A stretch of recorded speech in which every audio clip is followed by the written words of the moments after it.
हो सकता है वो एक जेन्युइन वजह भी हो सकती है कि कहीं बहुत ही ज़्यादा एक आवश्यक जगह पे पहुँचे हैं, तो एक शरीर है वो एक जगह पे तो एक ही जगह पे हो सकता है। तो जहाँ तो बहुत जेन्युइन है वहाँ फिर मन से सत्संग ना आके भी वो मन में ही सत्संग बस गया है, तो कहीं कामकाज पे ऐसे अटक गए हैं तो उधर भी उस समय मन सत्संग में है तो सत्संग ही हो रही है।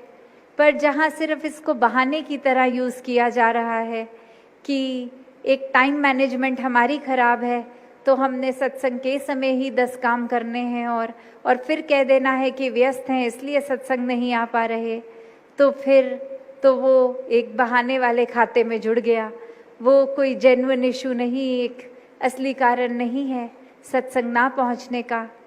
तो सत्संग को भी एक उतनी ही महत्वता दें।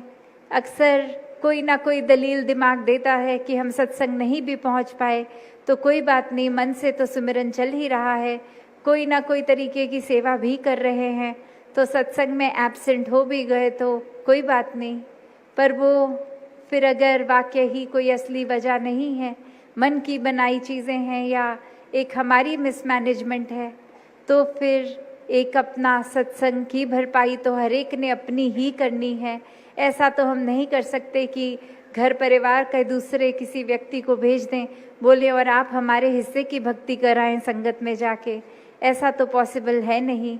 अपना खाना अपने पेट में हमें खुद ही डालना होता है, बाकी सबका पेट भर भी गया घर में तो अपनी भूख तो हमारी अपनी ही है।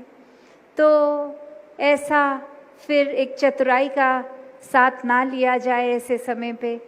जहाँ तक हो सके एक अपने आप को एक स्पिरिचुअली स्ट्रॉन्ग करना है, निराकार से जुड़ना है, तो वाकई ही ये बैलेंस जहाँ ज्ञान और कर्म का एक बैलेंस की बात की जाती है, वहीं सेवा सुमिरन और सत्संग की भी करी जाती है।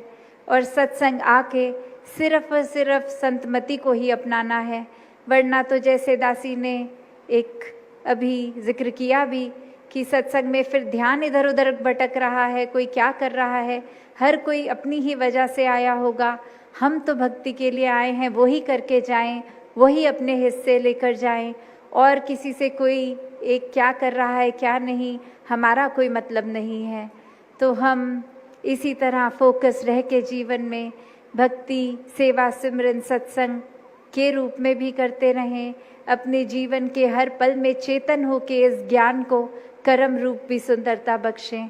साथ संगत जी, धन निरंकार जी।